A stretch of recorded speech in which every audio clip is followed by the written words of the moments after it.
before we end the last talk, we're going to do last call for all the merchandise and hardware hacking and for shirts at registration. Last time to buy those is about 4:30, so make sure you get over there before then if you want one of those. And now let's give a warm welcome to Machinist, talking on Swords to Plowshares, Repurposing the Ghost Gunner.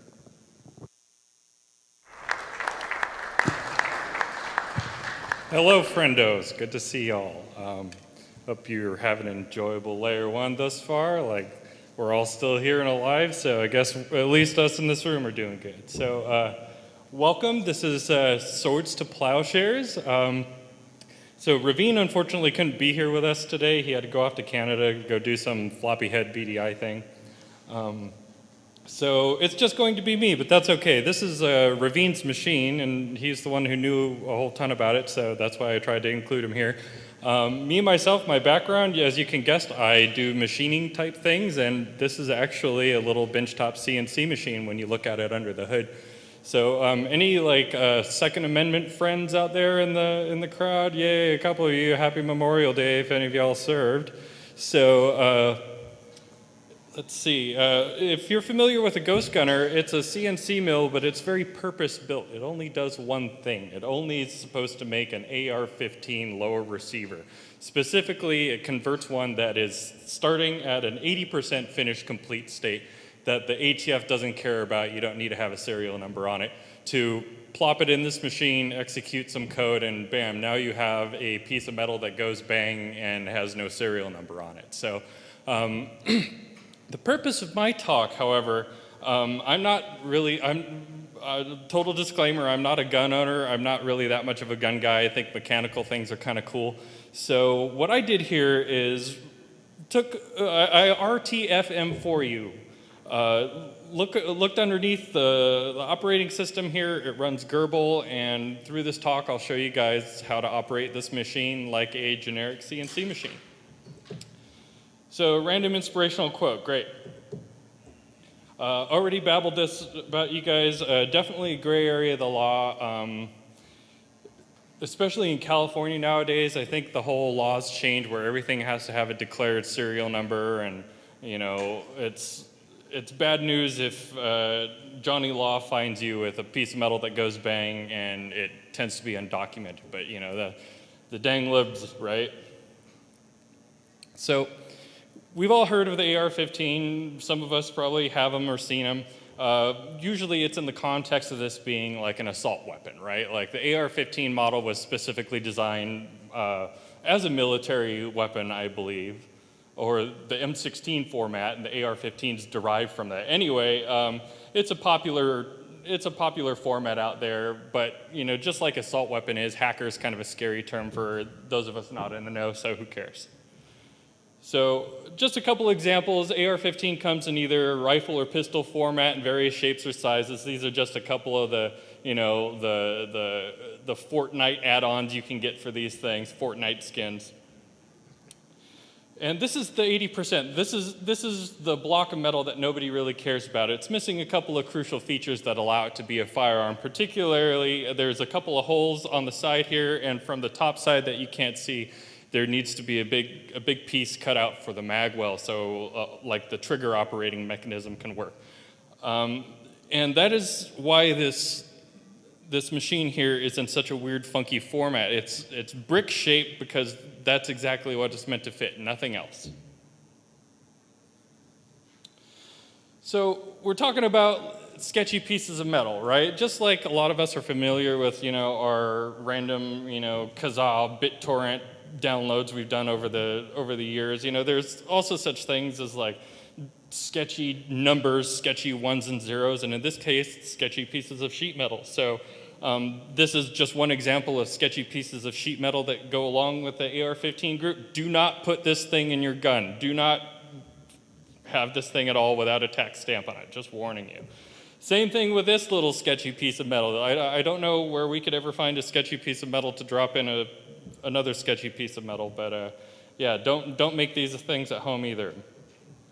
This is a sketchy piece of string. As you can see, it has an ATF tax stamp on it, so don't attach these things to your guns either. So when we're talking about the AR-15, like, sure, all the blueprints and 3D models are freely available online. You know, it's not like a mystery how these things are constructed. But eventually you get confronted with a blueprint like this. And for us non-engineering types, it's a little messy. It's like, well, you know, there's a lot of details here, but what's the most important detail? That one. So a little bit about the Ghost Gunner's history. Have you guys ever heard about a 3D printed gun, Liberator? You guys remember that from the news a couple years ago? This is the same group. So those guys that created the 3D printed gun, they're like, haha, we're gonna like give this file out to the masses and the government can't, you know, stop us. So great, that's wonderful, but I can't think of a single time where a 3D printed gun actually did anything useful out in the wild. Like we saw a couple of demonstrations where it was like Looney Tunes style where the barrel, you know, flowers backwards and explodes all over the place. I mean, it's plastic versus gunpowder, right? Like use your common sense. So the Ghost Gunner was kind of the next step of evolution of the process. Well before the Ghost Gunner, people have been finishing 80% AR-15s, you know, on their drill presses or their Bridgeport milling machines. So it's nothing new, right? You can do this by hand if you are patient enough and skilled enough. What the Ghost Gunner actually does is sort of packages everything up into a tidy little thing that you can send in UPS. Or actually, I'm not sure if UPS sends these things anymore. That used to be a point of contention. So like if you have a Bridgeport mill, you can pretty much make anything in the universe if you have, you know, the old-timer knowledge of how to use the darn thing.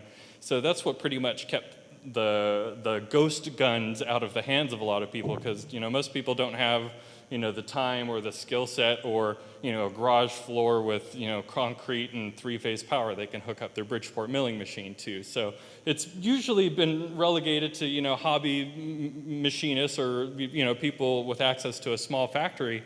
And technology is at a point where, you know, all of this is shrunk down and economized enough where, hey, we got a benchtop CNC machine here for, you know, less than $2,000 that, you know, makes things that go boom. One of the challenges with building one of these machines yourself, an AR-15, is if you don't do some of those holes just right, you get a particular method of error called hammer follow. And there's a California state precedent about that. If the trigger isn't assembled just correctly, or if something's a little worn out, when you pull the trigger, it doesn't just go bang, it goes bang, bang, bang. And that's a bad thing, especially when you're at a range and there's people around you who are listening for that kind of thing. So a U.S. Marine actually did time for something like that. He loaned a gun out to his buddy. His buddy wanted to buy it. He's like, yeah, take it out to the range. Go, you know, shoot a couple rounds through it, see how it goes. And it was old and worn out. Buddy takes it to the range and bang, bang, bang. And the cops say, oh, you know, do not pass go. You go directly to jail for an unlawful transfer of an unlicensed automatic. That's what that guy ended up getting hit for. So just be careful with this kind of stuff, right? It's pretty heavy. So like I was saying, the Ghost Gunner here sort of packages up that skill set. Like not only is a manual milling machine hard enough to use, but running a CNC milling machine in a meaningful manner is, you know, another level of difficulty beyond that. So the Ghost Gunner intends to take sort of the finesse, sort of the artwork out of that process and programs it into a bunch of code. Inevitably, it all boils down to like a bunch of three-dimensional connect the dot, you know, motions just guiding a cutter through a piece of metal. So as long as you're following a couple of conditions, you can do it, you know, countably infinite ways, but there are uncountably infinite ways to do this wrong. So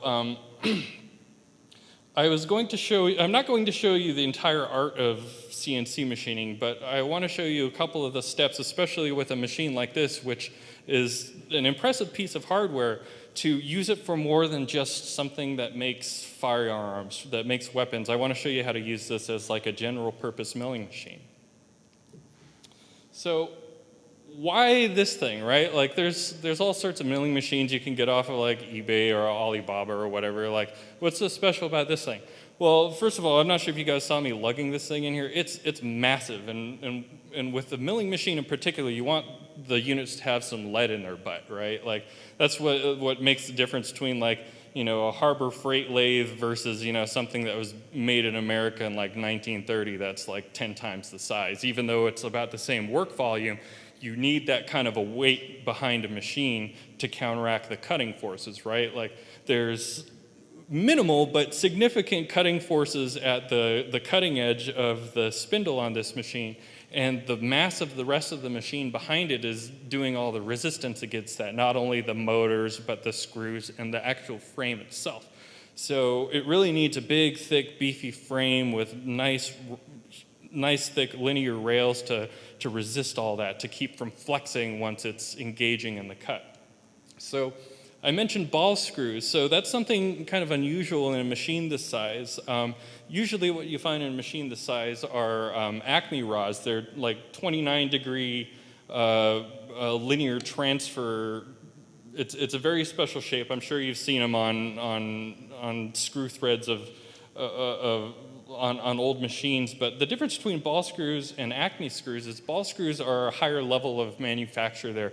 They're more precise, and specifically there's no slop in any ball screw. With an Acme screw, if you reverse motion, there's a little bit of slop in between the male and the female parts. So a little, when you reverse motion, nothing happens until like the slop in the mechanism gets taken up. And with a ball screw, you don't have that problem. There's precision moving parts, and the screw itself is precision ground or precision rolled, probably in this case.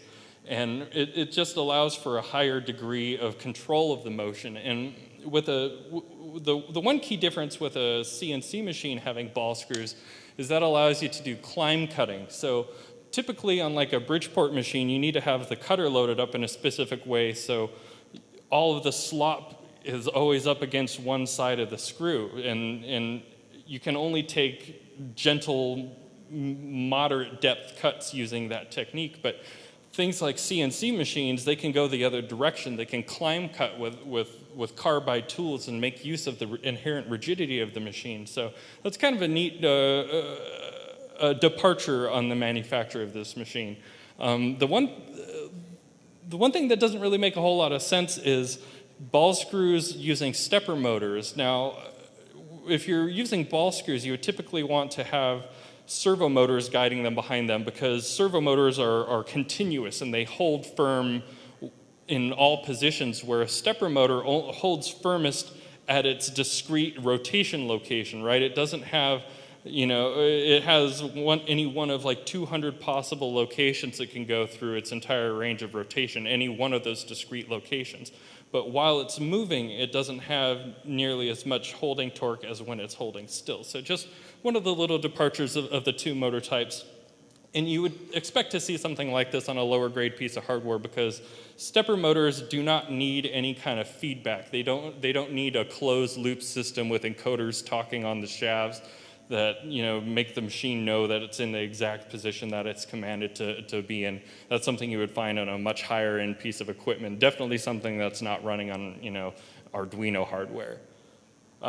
So another nice thing about this is that it has a nice fat cartridge bearing. Usually on those Chinese milling machines, you don't really find nice spindle equipment. I had a Max NC. Actually, I think it's still a 23B, and it had like a Singer motor, like a sewing machine motor stacked on top of it. So the spindle wasn't anything to write home about, and the motor on top of it was just kind of like falling over sideways. So this has a nice brushless DC motor and a cartridge bearing, something that would be indicative of the rest of the inherent stoutness of this machine. So the G-code interpreter is kind of the thing I'm going to focus on a little bit more. Gerber, it's a very lightweight, fits on an Arduino Uno, but it's optimized to be able to do all the CNC processing locally. The problem with running a CNC machine is you need to have low latency hardware to keep up with a stepper timing and making sure that you're not missing any steps. So people have spent quite a bit of time developing the Gerber environment just to be like a lightweight CNC controller. Mentioned a couple of these things already. GCode is essentially three-dimensional connect the dots, whether you're running a mill or a lathe. Mill code is a little bit more obtuse. You're generally looking down the spindle. X and Y is how things are moving around, and the Z-axis is perpendicular with the spindle. Typical GCode has a couple of interesting behaviors not typically seen in programming languages. So there's groups of code that exhibit modality. So G0, G1, G2, G3, I'll get into these later. They're all within the same group. If you call G0, which is a rapid move, make the machine move as fast as you can, that overrides any of the subsequent commands, G1 or G2 or G3. And conversely, if you're in G1 mode, which is a linear feed mode, it overrides G0, G2, and G3. So that's just one of the strange behaviors about G-code. I'm not going to go too much in depth, but it's just something to pay attention to, is the different groups and like which codes are sticky, which ones are active by default in the background. Another thing to consider is whether it's this Ghost Gunner or any machine out there, you sort of have to use it within its work envelope. This machine is not all capable, right? It's specifically a purpose-built machine to do, one very specific thing. And because of some of the limitations of mostly the processing power, you can't really, drive it around the track full throttle. You have to give it, some gentle, dumbed-down commands just so it does what you tell it to. And one of the hard parts about working with these machines is like the inherent troubleshooting process, right? Like whenever you're on a new control and you're feeding it some code and it doesn't really give you a discrete output, you're like, oh, what the hell is going on? That's the part that really sucks down all your time. So just knowing how the machine works within its limits will save you a lot of time, whether it's the Ghost Gunner or anything. So I mentioned the spindle.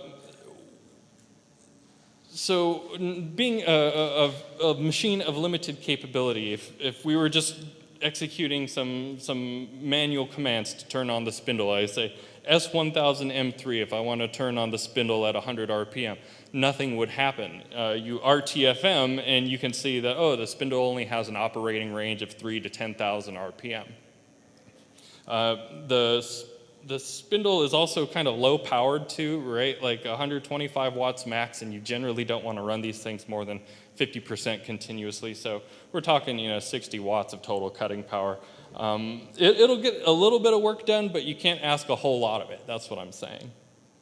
Oh, and the other thing I noticed while troubleshooting this talk of the last couple of days is there's no soft limits on this thing. Like there's limit switches as it goes and finds home, but you give this some bad code, it will happily try and like run off the ball screws the other direction. It was a little troublesome trying to fix it. I think you guys saw me fussing with this when I got started. So G-code can be quite diverse. Every letter in the alphabet appears in the G-code as a word in one form or another, but anything preceded by G is sort of the most important going on. The most important details going on. And right here I've summarized the 8 most common G-codes you would use in this case. So the motion commands right up top, G0, G1, G2, G3.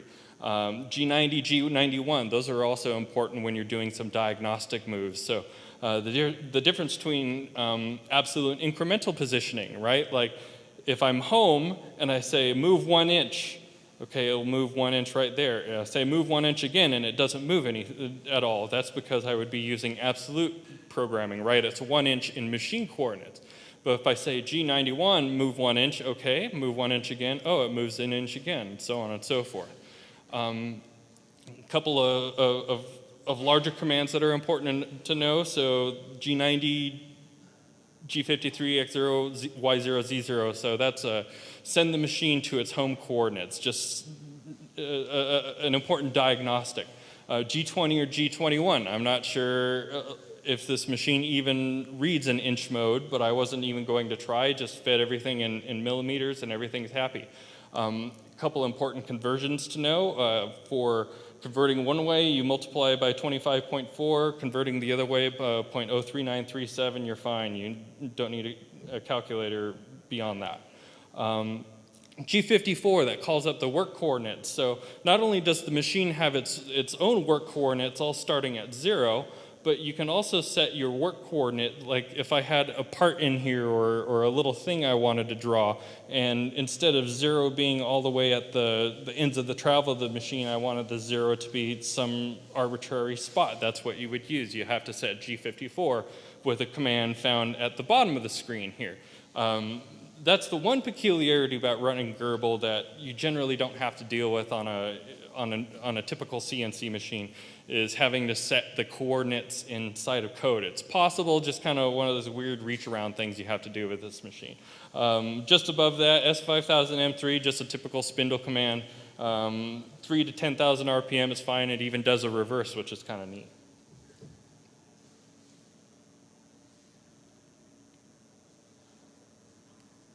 All this stuff is listed in the Gerber help manual.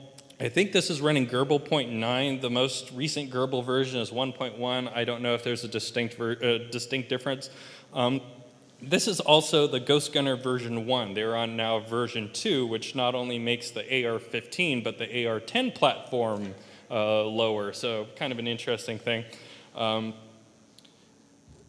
So just doing some diagnostics, the homing sequence is the very first thing you need to do, right? You try and, you get everything connected, you get it all powered up, and it doesn't talk to you until you do the homing sequence. It just has to check where it is in space before it starts doing any counting or any motion. You might have saw me fussing around with this earlier. I actually gave it a bad command and it hit the limit switch, and when the machine hits its limit switch, it won't respond to anything else except the $X command. You have to like override the limit switch and give it a move so it can move off the limit switch. It's easy at that point to give this thing a move in the wrong direction if you don't know your coordinate space on this machine. I'll get into that in just a minute because this thing's kind of wonky. A couple other things about checking the modes and the settings here. Also, the cycle start and the feed hold command is important. You can feed hold in the middle of a program and it doesn't like reset everything. It just kind of like pauses there for a second. So feed hold, cycle start, you know, they're sort of latching back and forth. So what is this coordinate space on this machine? Typically, when you look at like a 3D printer or a vertical CNC mill, your coordinate space follows the right-hand rule. If you stick your right hand out like this, your thumb points in X, your index finger points in Y, and your middle finger points in Z. And your fingers are pointing in the positive direction. So Z plus, X plus, Y plus. Now, the right-hand rule is pretty typical on most machines, and the Z-axis is perpendicular with the spindle, right? It's along the spindle. With this machine, well, the spindle isn't vertical anymore, it's a horizontal spindle. So the coordinate system gets rotated in some really weird way like that. And that's the one wonky thing about this machine. It's possible to get the axis masks swapped, so the long axis would typically be X and the short axis would be typically Y, but in this machine, the short axis is X and this distance is Y. Not that big of a deal. You just kind of do the rotation either in your head or inside a cam or whatever. It's not a big deal. Either way, X and Y. So one of the other peculiarities of this machine is the orientation of the table. So not only does it have the strange vertical orientation, but the table isn't parallel or isn't perpendicular. It's parallel with the spindle, so it actually needs a secondary fixture so we have access to the typical X and Y axis. And just before I got on this talk here, I finished up a 90-degree angle plate for this machine. It was 3D printing in the other room, so literally finished like 20 minutes before the talk's done. There's also another feature on this machine where it does probing. That's one of the neat tricks it does when it's running through the DD program to actually create the AR lower. Is it takes the tool and connects it electrically through the system, and when the electrical circuit is completed, it knows, oh, okay, the tool is touching metal, and that is a specific location, right? That's like the top of the part. or what you would typically call Z0. And it can even do the same thing, finding the edges of pockets. It would have to do a little bit of math using some of these macro codes we were looking at, but you can also like find the center and webs of a pocket that way. And I actually don't really have a use for probing, but it is a neat function that this machine has that most machines this size don't even bother with. Like I said, beefy as heck, double X motors on the X-axis, so there's 2 ball screws and 2 motors here. They could do a lot more work than you'll ever theoretically put in this thing, but just one of those nice big beefy pieces of equipment when you look under that hood. Covered all these points already. Do want to touch on this machine being open loop. So what do I mean open loop versus closed loop? So closed loop machine would be servo driven with encoders, a lot more electronics going on. But why are we even talking about that? With steppers, if you ask too much of them, like if you tell them to make too heavy of a cut and the motor can't keep up, the stepper loses its position. So over time, everything starts like shifting through your work, right? Everything is going to be offset and incorrect from that point on, where a servo is like keeping track and compensating for that. So again, one of those reasons why you need to work within the envelope of the machine's performance is you try and make it do too heavy of a cut and you're going to be chasing your tail with stepper position loss. Nothing you can really do about that other than just take light, gentle cuts. One of the strange things about dealing with Gerber is having to jog the machine around. Like usually when you see a machine like this, there's either like some sort of jog console or some way to just like press a button and it moves across in one direction. And this machine doesn't really give you that option, or at least through the Gerber sender I'm using. There's multiple different Gerber senders that you can use. You can even talk this thing straight over a serial console and give it one command at a time, but I find that to be a tedious waste of time. Let's see, what else? Okay, so I'll shut up and move the machine around and we'll see what it does.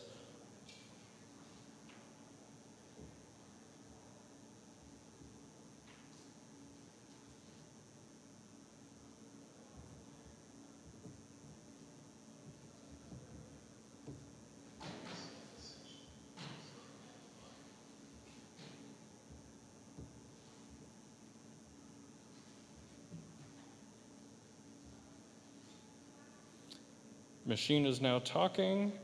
Actually, let me start. Let me back up a second.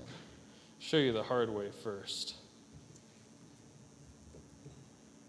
Okay, if you guys are more familiar with talking to Arduinos or Arduino IDE, Control-Shift-M. So this is our serial console. You could even do this over PuTTY if you like.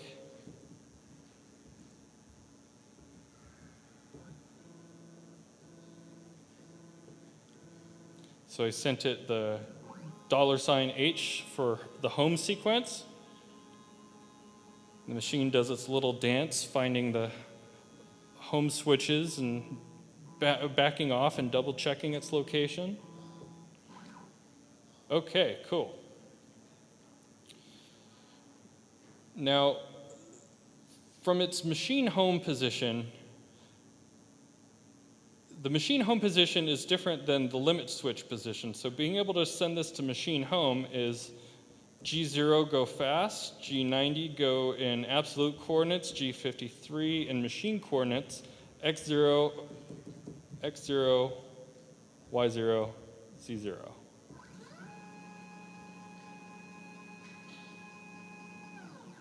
Okay, machine is now in its 0 position.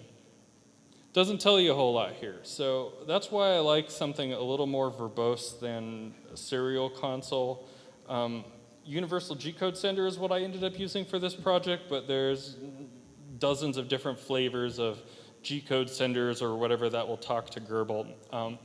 Anybody familiar with Linux CNC out there? So this is distinct from Linux CNC. It doesn't, you can't really talk to this with Linux CNC because Linux CNC is doing all the motion processing on the computer and just sending all of the stepper commands directly over the serial, where I'm just sending lines of code and the machine here on the Arduino board is processing all the motion control. So just something to pay attention to if you have any intent on integration later on down the line. So same kind of deal here. Oh. Come on. Okay.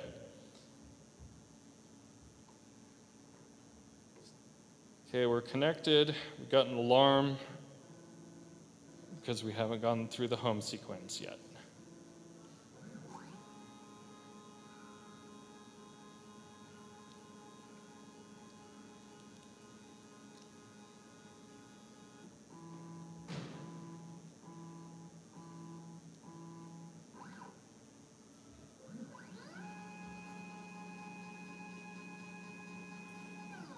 And here's where it gives us our Jog Console. So this is the point to remember. It's like, okay, it's at Z home. What are the machine coordinates from Z machine home?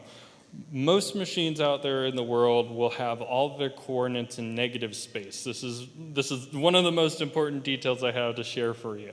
Because if you move in positive directions from its home position, you're going to start hurting the machine or losing steps. And it's just one of those peculiarities, right? The machine will happily move in X minus and Z minus and Y minus. Now, what happens when I make some noise? All right, we're going to tempt the demo gods here a little bit. We're going to see if we can hit a limit switch and get the machine fixed. I think we have to command it line by line. Right? No limit switch on Z.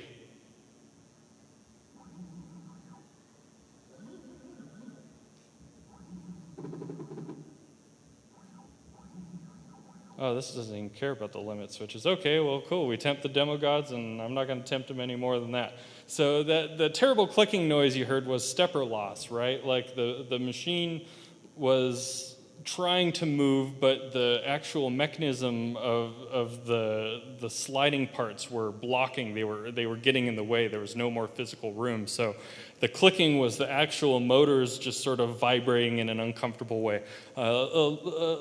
A rule of thumb with these machines is when they're operating correctly, they should sound like white noise, right? Like shh or where, like when they're complaining, when something's wrong, they start screaming for help, or it sounds like drums in the background, like Jane, stop this crazy thing. So just keep that in mind. Even like a 3D printer, when they're not operating correctly, like when you get like a filament jam, they start like clicking and clacking instead of like making happy little sing-song noises in the background. So just one easy way for the inexperienced mind to know when something's going wrong with a complex system, right?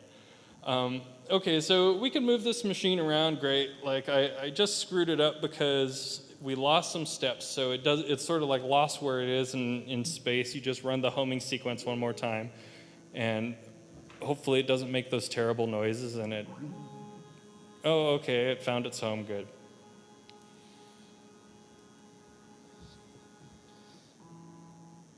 So once you know the orientation of this machine, once you know its limitations, you can just program it in a typical CAM system. You can program it by hand if you want to do the GCode line by line and connect the dots. That's totally possible.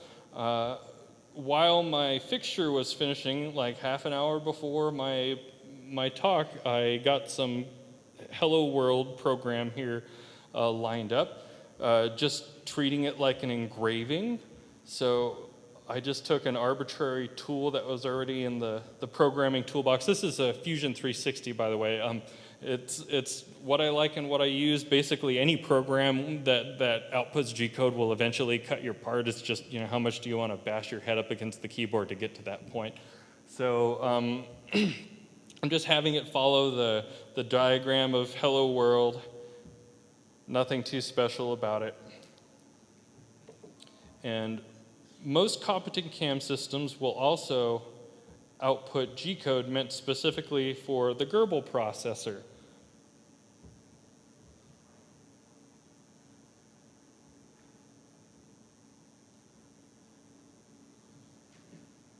Lots of fun, robot talk, right? And that's just connect the dot code describing, where this thing's moving around in space.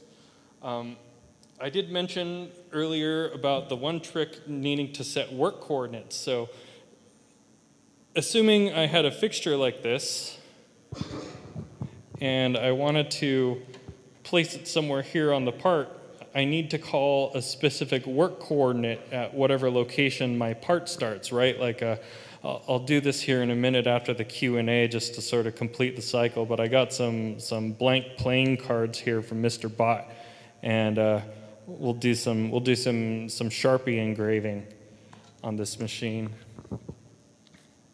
So being able to call up a specific work coordinate, I'll just show you that brief process real quick. So, oh, don't go that way.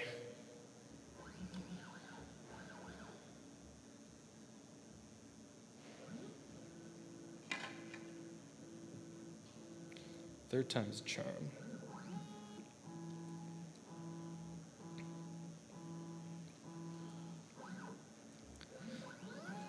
I had a serendipitous moment with this machine earlier. Like, I was racking my brain, like, how the hell am I going to attach a Sharpie to this thing? The spindle's a little too big. I'm just going to have to duct tape some bullshit on the outside. Like, what the hell am I going to do? And as soon as I, let the breath out of my body and sat down just right, my eye lined up with, one perfect line through the sheet metal here, and I could see, the most perfect Sharpie-size hole.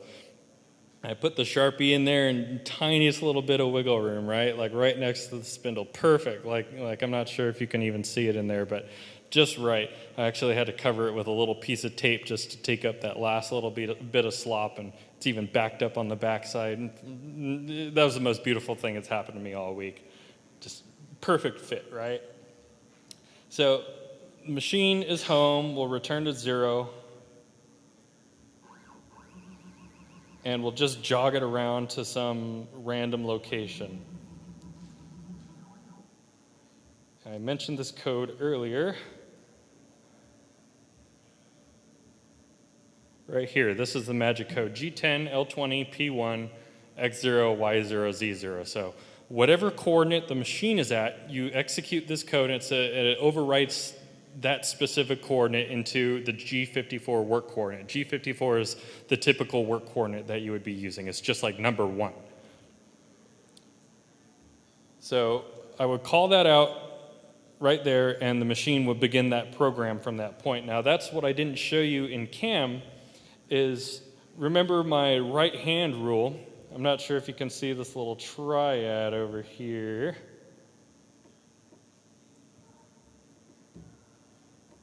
A little triad over here in the left-hand corner. That's showing my work coordinates, so X, Y, and Z, like that. So if we're looking in the same orientation that the machine's set up right now, this is how it would print, right? Or actually, that's how it would print, Z in line with the spindle. So I'll do the boring, slow printing later. That's fine. Now, have you guys been listening to this, right? I said that the machine operating correctly, it should sound like music. It should just sound like something intentional is going on. The stepper motor in particular is kind of interesting, right? Instead of being a discrete unit like a high-end servo motor would be, the stepper motor has discrete little steps. Every time it's revolving, right, it hits every one of those steps along the way. And you go click, click, click, click. You do that fast enough and you produce a tone, right? Now the interval between the clicks is no longer, click, silence, click, silence. It all just kind of blends together to being one tone. And if you program these machines at different rates, they'll generate different tones. The problem is, if you want to get really fancy with it, you can program 3 different motions, 3 different lengths of movement, so you get 3 different sets of clicks, but you can only program 1 feed rate per line. So if you want these things to be able to sing, there's a special little website, lemonparty.org.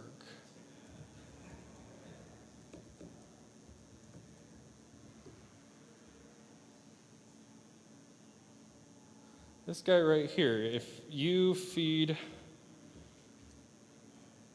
a MIDI file into this guy's conversion program, it outputs music for you. But the thing is, you have to be able to feed it the machine parameters, the steps per unit, and the maximum travel is the important part. So without knowing the parameters of the machine, without knowing the limits of the machine, you could potentially damage it. But I'm not sure if you noticed when I booted up my GCode sender here, this is kind of neat. So I connected to it, and it suddenly gives me all the parameters here, especially the important ones, 400 steps per millimeter and the XYZ travel limits.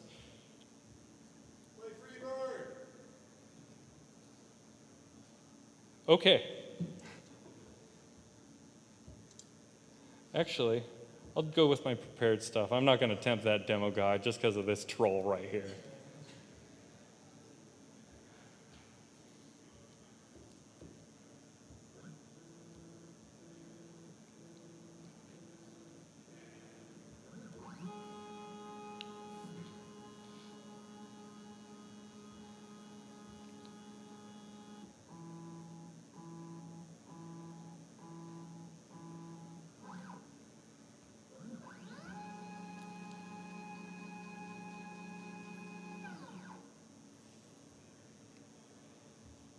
Now, first one to guess this song gets 4 internet points and wins for the day.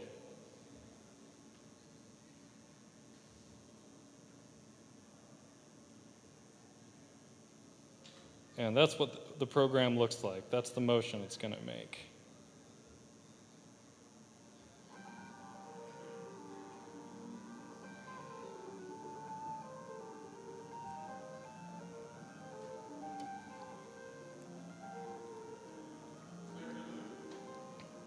No. Even guess the author. Bingo, the troll up front wins a beer.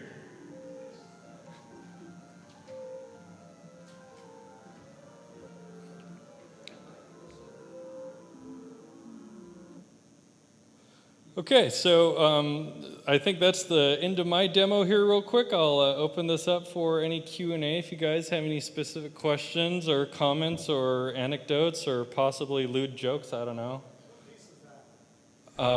That's 1001, that's the violin solo.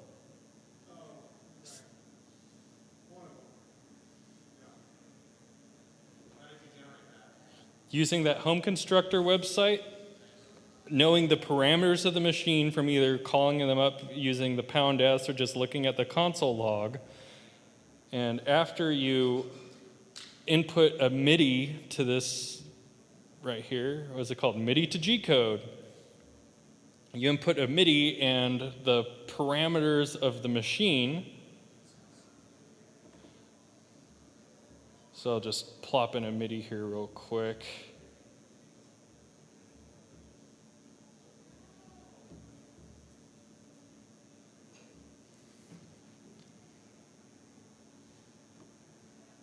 So right here we would say 400 steps per millimeter, and X is 0 to 60, so we'll say 0 to 50. Y is 140, we'll say 100. And the other one will say 50. Only looks like there's 2 channels on there. Give this thing a couple of clicks, and we'll generate some code.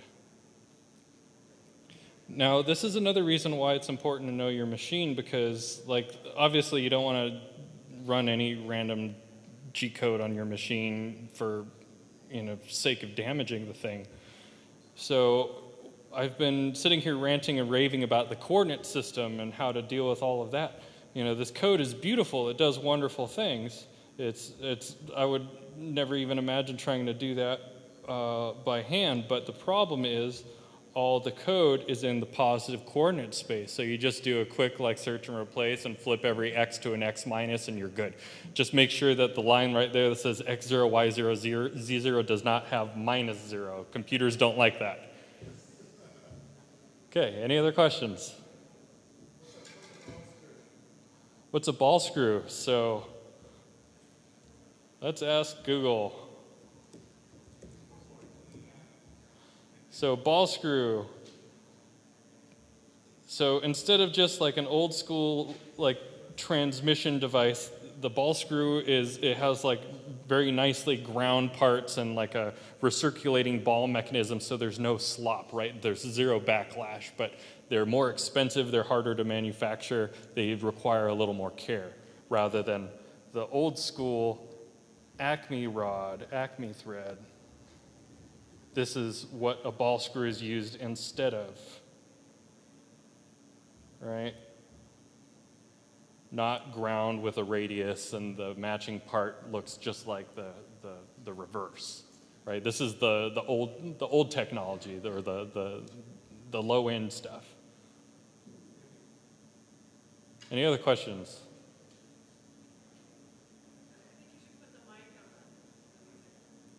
Will do when I finish up.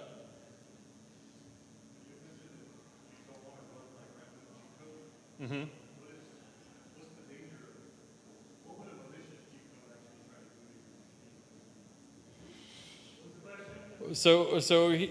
Why would I not want to run random G-code, and what would malicious G-code look like? Well, it turns out like G-code by itself, it's kind of limited, right? It's a scripting language, but you can change settings, you can do other weird things. This machine doesn't speak it, but most G-code also uses what's called macro programming, which is like assembly G-code. And you can do logic and pass variables and like look at the insides of a machine using that kind of stuff. So you can do some nasty, nasty stuff with macro languages. That's for sure. Anything else? All right, y'all have been great. Thank you. Oh, encore for the machine if you want to stick around.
That's tempting the demo gods.